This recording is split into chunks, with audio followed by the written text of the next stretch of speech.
I wanted to be at Texas State. I chose to be at Texas State. I'm from Texas. That was important to me. I always knew if the right guy got this job, you better watch out. You better watch out. This is Win Now or Get Bent, episode 183. If you don't already know, I'm Kev Tardello, coming to you on Sunday, December 8th. And the Bobcats are going back to Dallas, back to the First Responders Bowl, to the scene of the crime, if you will. Texas State is taking on UNT January 3rd in Dallas. What a matchup, high-flying matchup, two high-scoring offenses, a lot of yards for UNT, not as much scoring as Texas State. They get a lot of yards. Number 3 team in the nation in yards, UNT. Texas State's number 5.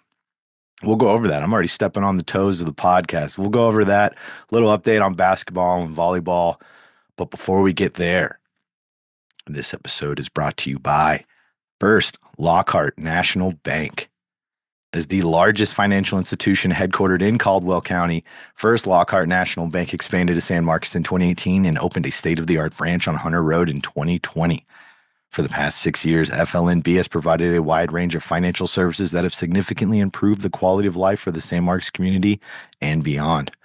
Whether you need personal or business checking accounts, business loans, or home mortgages, they've got you covered. Plus, they offer innovative services like video banking, business banking, and a top-of-the-line mobile banking app. FLNB is also a huge supporter of Tech State football, standing out as one of the largest initial investors in NIL deals for Bobcats players. Be sure to follow them on Twitter, X, at First Lockhart, and on Instagram at First Lockhart. Shout out to my guy, Gil Hodges, Senior Vice President at FLNB in MLS number 2475765, a proud Tech State grad and a diehard fan. We are thrilled to be partnering with Gil and FLNB all season long. You can find them at 2507 Hunter Road, that's 2507 Hunter Road, or give them a call at 512-504-7422. Again, that's 512-504-7422. First Lockhart National Bank, member FDIC, equal housing lender. Terms and conditions may vary. Hey, Bobcat Nation. Looking for your next real estate move? McNabb & Company Real Estate Services has been proudly Bobcat owned and operated for over 15 years. They're your go-to team for buying, selling, investing, and managing properties and everything else in between. Whether you're a fan or an alum, they've got the local expertise and full service support you need. Call them today at 512-667-9129. Again, that's 512-667-9129, or visit them at mcnabbandco.com. That's MCNABB, mcnabbandco.com. McNabb & Company, where Bobcats find their home. Give them a follow on Instagram, Facebook, and X at McNabb & Co. Thank you to Monica Katz, a day one Bobcat supporter. Now she partnered up with us this season all the way through the bowl game. Check them out, McNabb & Co., MCNABB, mcnabbandco.com. And one more at the top for our guys at Austin Patchmaster, austin.patchmaster.com. Drywall, sheetrock, plaster repair, cracked walls, cracked ceilings, paint jobs, dings and dents, popcorn ceiling removal, punch a hole in your wall after that Sam Houston State loss you've been meaning to fix. Whether you're moving in, moving out, or just looking to upgrade, Austin Patchmaster has you covered. Owned and operated by Tech State grad, not true Tech State sicko, Michael Clements. Austin Patchmaster is one of our first sponsors, and they are back in the mix to finish out the season. Great time to get into the mix for Austin Patchmaster. They're a franchise, so if you're in Houston or Dallas, if you're a sicko out in those areas and you're looking for a referral for some drywall repair, you can hit them up and they can set you up. But if you're in the Austin San Marcos area, hit them up at austin.patchmaster.com. You can call them at 512-200-3888. Again, that's 512-200-3888. austin.patchmaster.com. All right, let's get to these Bobcats. We're going to do a quick episode. Bowl game was announced today. So figured it was a good time. Jump in, do a little quick update, talk about this game. We're going to talk about it quite a bit because we have just a little under a month until this game. So it's a lot of time, which is good. You know, it's good and bad. I think it's good for this team. We've seen G.J. Kinney and this staff the way they were able to prepare for the first game of the season, each season at Texas State, specifically the Baylor game last year. The Lamar one was a pretty iffy game. They still got the win, but that preparation for Baylor last year and then the preparation for the bowl game going against Rice, it's usually a nice benefit for this team to have some time to really dive into film and everything, and for the players, current players on the team to heal up, the ones that are going to play in that bowl game. Some of them are in the transfer portal, which we'll talk about. Not much of an update from the last episode. Hopefully you tuned into 182. We had a nice episode on recruiting and Mac Leftwich leaving. We'll talk a little bit more about that here, but really we're going to focus on that bowl game. And before the bowl game, let's talk a little bit about some of the other sports. Volleyball, they played in the NCAA tournament. I talked about it on the last episode, even though when it came out, that game was already done. They lost, as most of you, many of you out there already know, 3-0. They lost to Mizzou in the first round. They are out. They lost in straight sets. They fought hard, though. Jean Dufresne out there blocking, getting a lot of good plays in there. So it was a bummer to lose, not even get a set in there, but at least they made it there. Still a great season. Won the Sun Belt Championship. Is still a great year for Tech State volleyball. Men's basketball, I was real confident I was going to make it to that game. I thought for sure that bowl game would be announced before 2:00. And I would have plenty of time to type my article for the Express News and everything, but we didn't hear about it till into the 3:00 hour. So I didn't make it to that game, but I did watch it. I had it in the background as an announcement was made, as I was looking for more signs of what it was going to be. And I was typing my article. I had that game on in the background. It was a nice win, 75-66. Nice win over Rice. Both teams are now 7-3. It's good. We were kind of talking about strength of schedule and some of these opponents. This was one from a comparable conference with a similar record coming in. So it was a nice test for the Bobcats. Tyrell Morgan, 20 points, 10 rebounds for him. So good to see him back after he was injured so early in the season last year. For him to be able to get a medical red shirt and come back is huge for this team, and it was on display today for sure. And Colton Benson off the bench, good to see him back as well. He was not out. He was out for the beginning of the season a little bit. 13 points off the bench for him. Drew Drennan, another guy who's been here a long time, 6th year probably for Drew Drennan, 11 points off the bench. They're off until Saturday. Florida Atlantic on Saturday, and then it's Sun Belt play after that. Another week off after that one, December 21st against Georgia Southern, and they jump right into conference play. So that's already here. Only 2 games over the next couple weeks for men's basketball. 7-3 right now. One more game until conference play. So that non-conference slate, it could be. I wish it was more interesting as we were talking about, but you can't deny those results. 7-3 does look good. I mean, I can remember times when before Casper, they used to schedule Texas all the time, and that was just a guaranteed 50-point loss in non-conference. And it was great. You go up to Austin. I went up there a few times for those games, but it's just a huge loss, and that's got to negatively affect the morale of the team. Women's basketball, though, huge win, 88-42 over UNT Dallas. Not quite the same UNT the Bobcats are playing in the bowl game. How about that, though?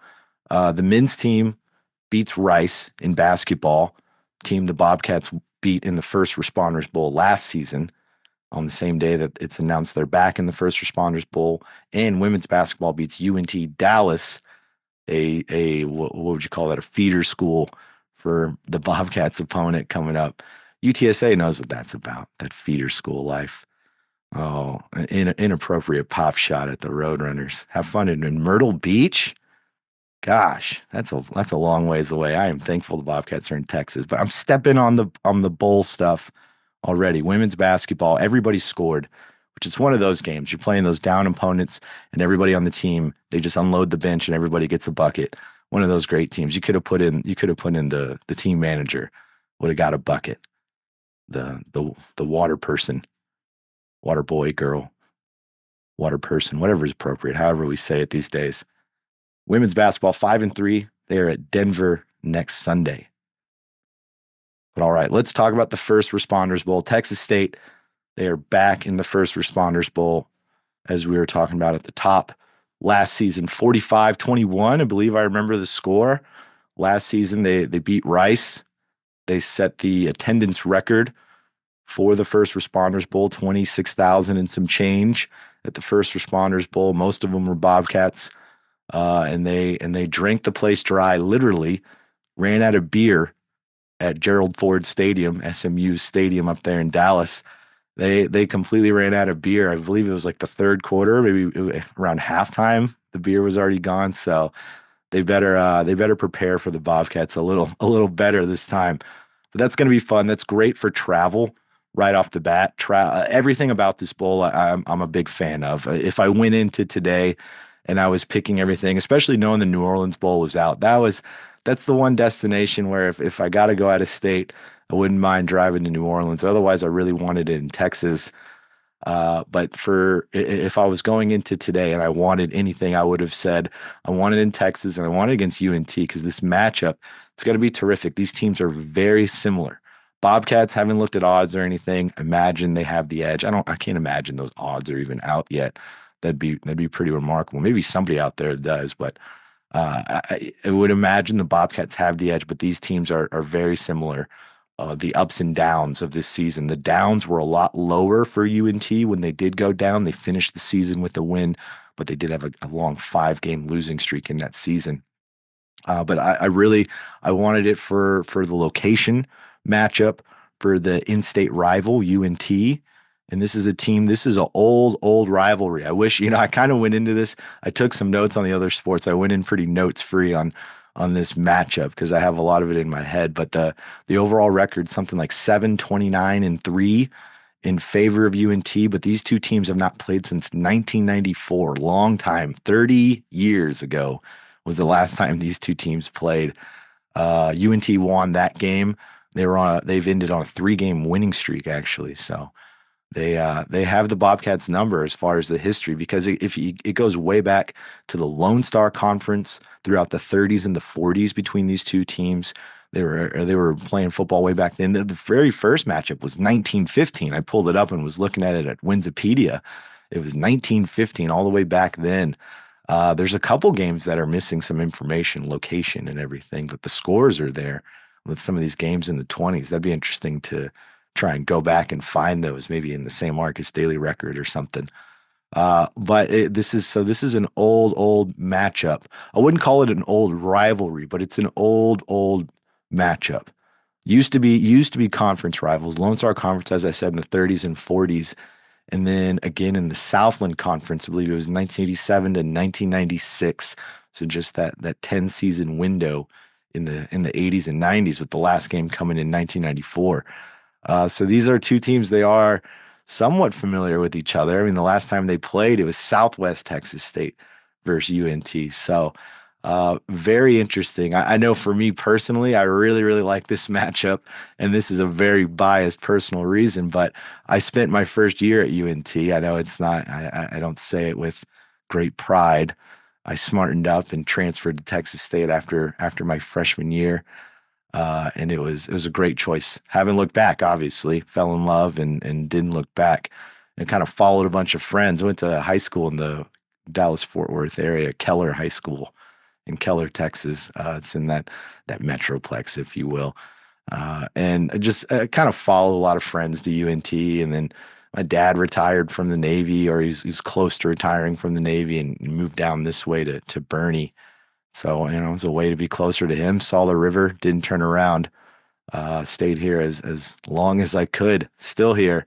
So yeah, this will be cool for me. This is definitely a school that I really, I like UNT, but Texas State is so much better. And I can tell you firsthand, from a firsthand account, it'll be nice to see if the football team can live up to that as well. But besides those ties, I mean, just the ties between the coaching staffs is pretty incredible. I mean, it's a family affair between Chandler Morris and Chad Morris, Texas State's passing game coordinator and wide receivers coach. Chad Morris, he used to be the coach at Arkansas, was the coach at SMU. We talked all about him on the last episode, 182. If you missed it, go check that out. We were talking about who could the Bobcats potentially move up to take over as OC. And I pointed to Chad Morris, and here we are now. He's got to face off against his son Chandler Morris, who's the quarterback at UNT.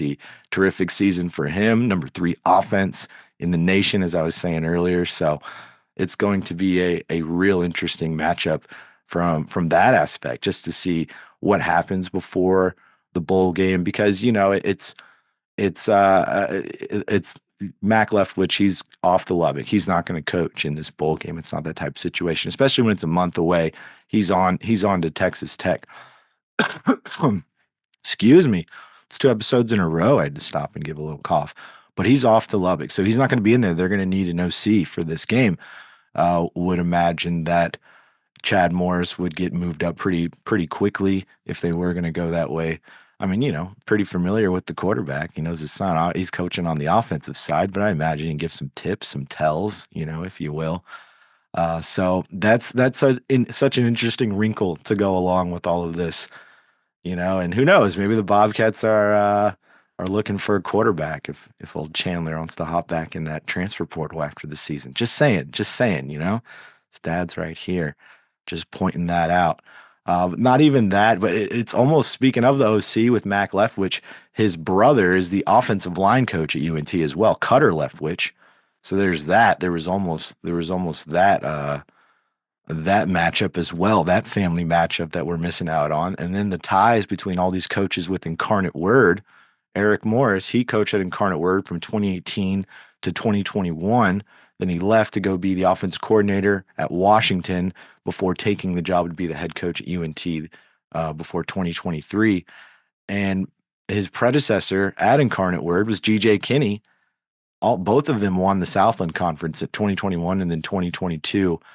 And then GJ Kinney takes that job and goes on to Texas State. It's even more interesting when it came to the Texas State job, because it came down to Eric Morris and GJ Kinney. We've talked about it ad nauseum before on this podcast. But Chandler Morris, he was given an offer for the Texas State job, and it was the same offer that Jake Spavital's contract, same specs, specifically the annual salary at $800K. He didn't like that, wanted a different deal, possibly better deal, I would assume. And a better deal wasn't given to him. Instead, that contract was taken to GJ Kinney. GJ Kinney signed it, and there you go. Eric Morris went on to UNT.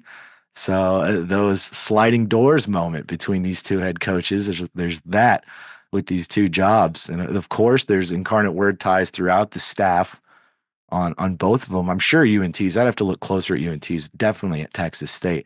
So there's just a lot of that going on. Two Texas teams. How can you not like that? It's great again in Texas against the Texas team 2 years in a row. Very fortunate for the Texas State brass. And I guess I talked about it on the last episode. I keep referring to that one. Go check it out. It was a good one.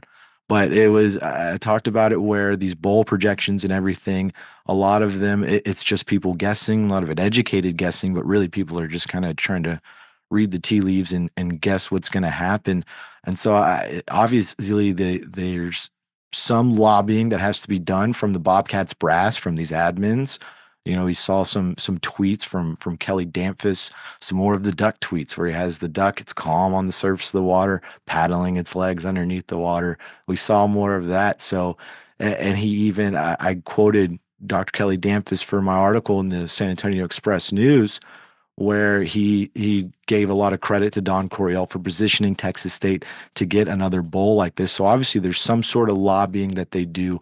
I don't know how that all works, exactly what they do, who they lobby to, or how they try to get in there and get these bowls. But hats off to them for getting another one in Texas. It's going to be one that's easy for travel. I know for us at Win Now or Get Bent, the budget, terrific stuff. I know TGC, my guy Rick Galindo, he's got us. His ad's coming up at the end.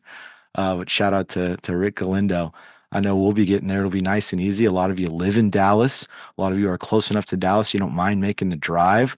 And of course, it's going to be the same thing for UNT. We talked about the attendance record. That one's going to be probably shattered in this game. I would imagine so. I'd imagine they'd show up for that one.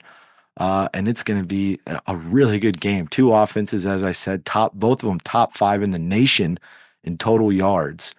I don't have the exact numbers memorized, but 488 yards for UNT, 474 for Tech State, something like that. It's gonna be it's there's gonna be a lot of offense, that's for sure. I think UNT also they just let go of their defensive coordinator.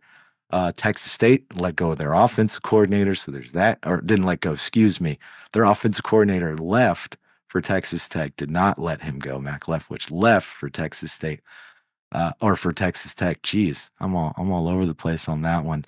I'm doing a pod a little later in the day than I'm used to. This has been it was a long day waiting for them to decide. ESPN, the powers that be. Shout out to them for the college football playoff bracket, by the way. I love that. See Alabama, not in this one. SMU, great game by SMU. They lost. Didn't get that field goal and they lost to Clemson. But still get in the playoff. That's really great. And I see a G5 get a bye as well with Boise State. See Indiana in the mix. Kurt Signetti at Indiana doing it. Arizona State, Texas State, 3-point loss to the Big 12 champions. College football playoff bye for the Arizona State Sun Devils. So close. So close. That one had a 20-7 lead. Guy Ish Johnson was tweeting that out, the 27 lead, saying he wanted to go back. Me too. Me too. That's crushing to think about. But yeah, that's great with that college football playoff. That looked great, and so many people are against the college football playoff, but just to see that bracket, see these teams actually have a chance. It's going to be a slim chance, but they still have some sort of chance. It's great. It's great for college football. I think it's going to make it better. We'll see. We'll see how it plays out and what it'll be like to watch and the attrition on these athletes and stuff like that. But it's going to be it, it's obviously 12 is and 134 teams out there. It's going to be 135 next year with Delaware. It's not enough, but it's a good start. That's for sure. I don't know if they need to expand it or who knows? Who knows what they need to do? I think we need to let it play out and watch it for a little while. But that was exciting. But that was a lot of waiting. They played it out for a long time for their show to get all those ratings, get people to watch it. Brett McMurphy of Action Network, great college football newsbreaker, used to be at ESPN. He kind of spoiled their party by saying Alabama was out of it, out of the college football playoff, and saying SMU was in it. He said it before they revealed it on their show, which was pretty great. Pretty great to see that. But this one, it's gonna be an awesome matchup. Two terrific offenses, as we were saying. It's going to be a lot of yards. Two fan bases that are going to be able to travel. Two hungry fan bases as well. If there's one thing I noticed this year that was an interesting development was the saltiness between Texas State and UNT. Even when Texas State was playing UTSA, is seeing some UNT people voting for UTSA, rooting for UTSA. That didn't work out. 39-10. In case you need a reminder of the score on that one, but they were pretty fired up to root against the Bobcats. I don't know what happened. I don't know exactly what happened.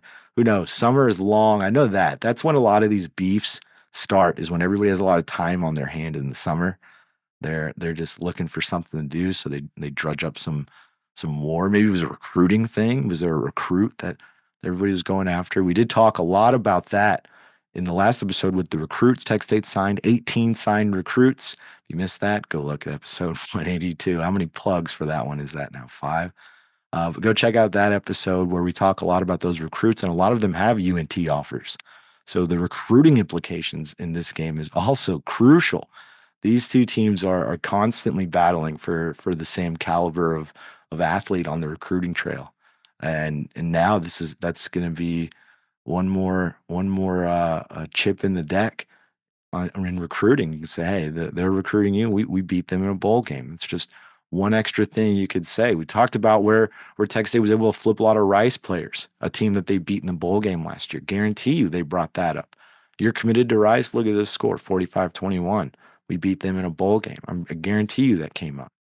So it's going to have bragging rights, recruiting bragging rights for either side that takes this one. Such a fun matchup. A lot on the line. A lot on the line. A lot of bragging rights, because who knows when these two teams meet up again. Oh wait, that's actually not true. As that comes out of my mouth, I remember there is a future schedule at some point with UNT. jump in the comments anywhere you're at, Apple, Spotify, YouTube. Jump in the comments and remind me which year it is. I'll definitely look it up after this one. But it's years down the road, so it's going to be it's so many implications in this one, so many ties for myself personally, between the coaching staff, between players, between fans. This is great. This is a great matchup. Because oh man, there was a lot of the predictions. You try not to read too much into them, but once it hit Sunday and everyone's waiting around, everyone's asking, "Hey, let me get some information. What do you got? What do you know?" You start peeking at these predictions, and you're like, "Well, what do we got? What's the Athletic saying?" You click on the Athletic, and they say a bowl game I've never even heard of. The game above bowl game in Detroit against Toledo. Or all games above something. I don't know what it's called. It's in Detroit. It's not. Obviously it ended up being Texas State, Toledo, and someone else, whoever Toledo's playing. I think it's the Ohio Bobcats in that one. But I was keeping my eye on. I was like, Detroit. That's not drivable. Detroit. I've never been to Detroit. And then there was also stuff about Albuquerque. And you think about Albuquerque, you're like, oh, okay, New Mexico. It's a bordering state. Driving distance. That's not that bad. That's fine, right? But then you look into Albuquerque. It's a 12, 14-hour drive. Probably got to go over some mountains. It's snowy. It's a snowy time of year. You could potentially have to deal with that.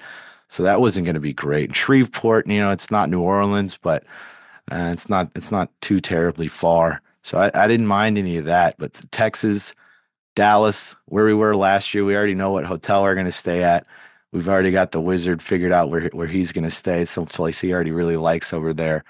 So it's a great matchup. And I've got some buddies up there. My buddy Jovi, he had a baby this year, so I'm gonna go meet his kid. It's January 3rd. Get away from the holidays. Last year I had to leave on Christmas to get to Dallas and get to my hotel so I could be there to wake up the next day and get right to the game. But this time we get it. We even get to get past New Year's with it. It's a long break, that's for sure. Now, I talked about it kind of at the top of the pod, where it's a lot of time, but we've seen these coaches when they have a lot of time, they're able to prepare for these opponents. They're able to really dive in and figure out what they need to do to beat them, whether it's some sort of trick play or what have you that they have. So it'll be interesting to see them with this much time. It's a lot of time off, and obviously, the other team, they get just as much time to dive into the film as well. It'll be interesting to see if anybody opts out, if everybody's going to play. Here's a nice win now or get bent exclusive. Jordan McLeod, he will be back. I talked to him. I'm sorry, he will be in the bowl game. Won't be back next season. He's a senior. He's done 6th year. This is his 4th school. So that wasn't on the table at all. But he will be in the bowl game, not opting out, going to play in that bowl game. So that's big. We'll see what the buy-in was like, similar to last season where all the seniors played. A lot of buy-in. We've seen this with GJ Kinney players, especially now he's got that contract extension. He's got a little more. It's definitely like he's going to be back next year, so players are real confident in returning to come play for him. And he's definitely, if anything, he is a players coach. He can recruit, and the players, they do love him. And big fan of GJ Kinney and everything he's done at Texas State. If there has been any criticisms, it's been stuff on the field, stuff that he'll learn as a coach as he grows. But there is no denying the relationship he has with players. That is insurmountable. It's huge. It's paramount at this level. And it's why that extension matters. You look at the Marshall situation where they didn't give Huff one. Who knows? Maybe they already had their guy in mind and they wanted to move on from Huff, no matter if he won the Sun Belt championship. But they let a coach who won the Sun Belt championship leave right for another team in the Sun Belt. So I mean that's why you got to take care of your coaches when they do good things, because it pays off. It pays off in bowl games if you have really good coaches who have good relationships with players. They're more likely to come back around. I still want to know about Ben Bell. December 9th, that's when that transfer portal opens. See if he's in the transfer portal, if he's back, if he's trying to maintain eligibility. Pretty sure he can still play in the bowl game and he can still take that red shirt. I think that's how that works. I'd probably have to be double checked on that one. but I'm just interested to see who all is going to play and who enters the transfer portal. So we do have one more player since then, since the last episode 182. Go check it out. Another plug. Let's go. We have AJ Edwards. How timely, because I actually spent time on that episode talking about AJ Edwards and Jordan Polk. He was in the senior day celebration, one of the 21 seniors that was in there. Really good player at that nickel position, that star position that they call it. I was saying AJ Edwards probably going to step right into that spot where he was the starter last season. He's in the transfer portal, so he won't be there. So that's open competition at that star position going into next season. They did recruit a lot of DBs. We talked a lot about him. Cordarian Powell was one that I really, really like from this recruiting class. So it makes sense why they were going after so many DBs, but that's the only one in the portal so far that we've seen, because we also had Josh Eaton.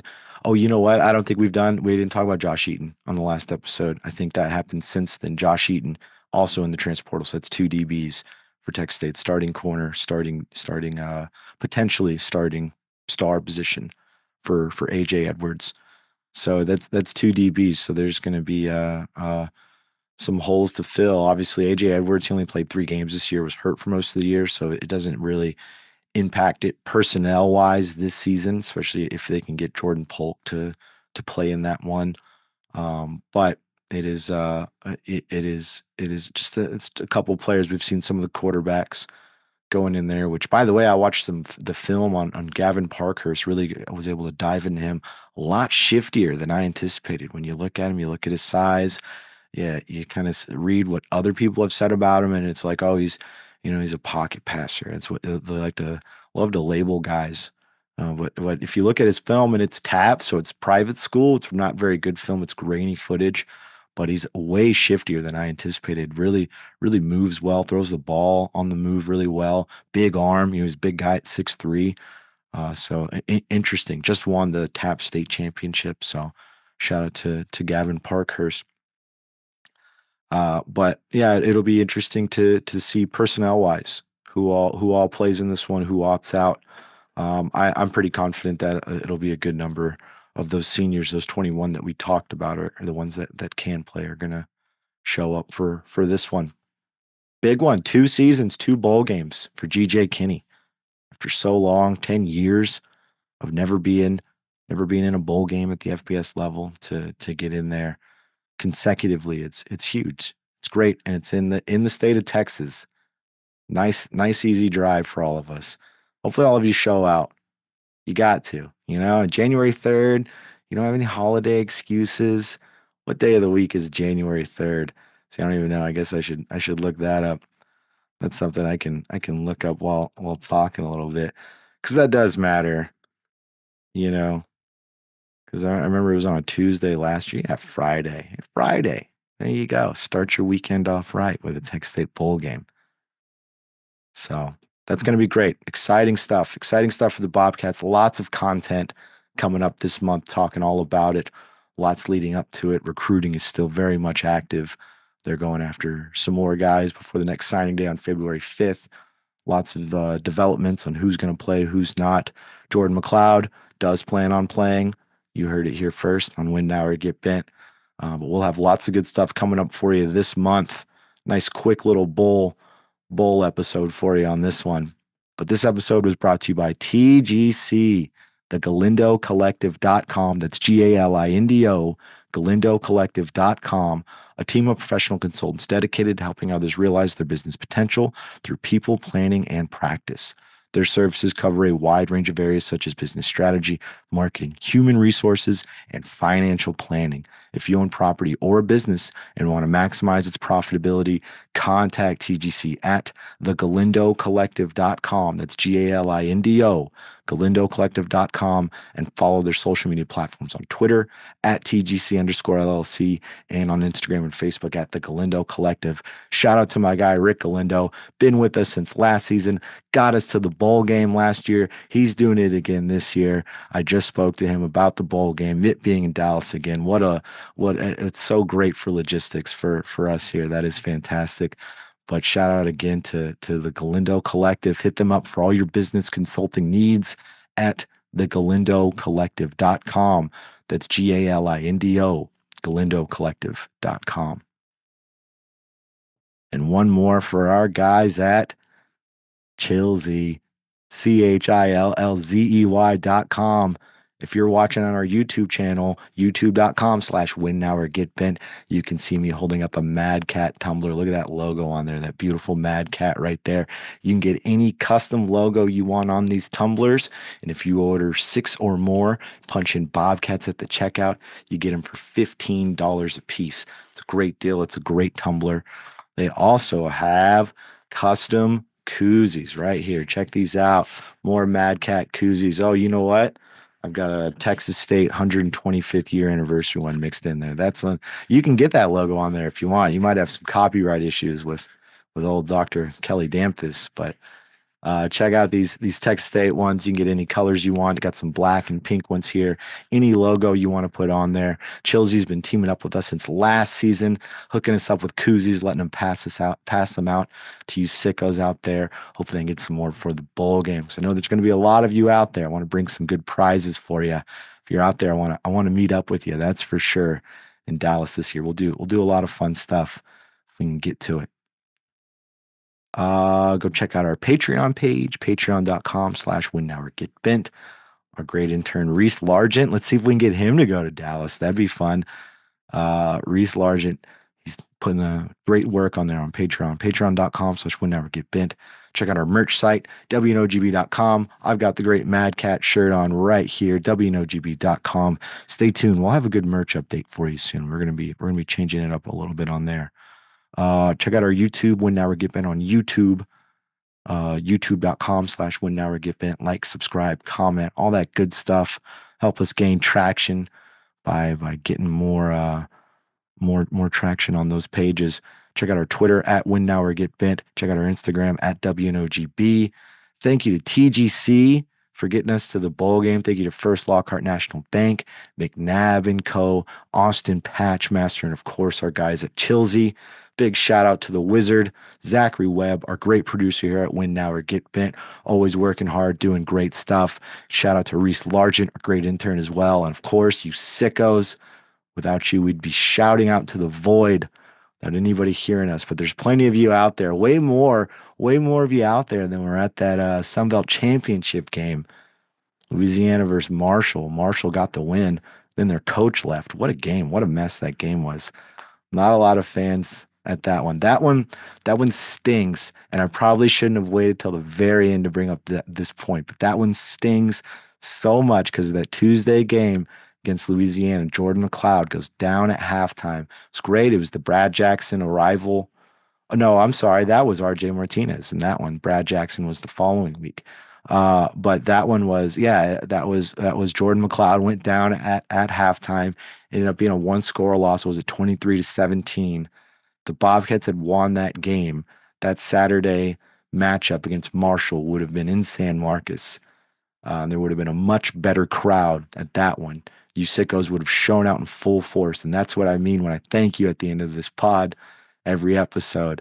That's what I look at. I look at Louisiana and I'm like, gosh, it's embarrassing. You know, it's a real shame. They're like, oh, our stadium's under construction. It wasn't good before that. So they can say whatever they want.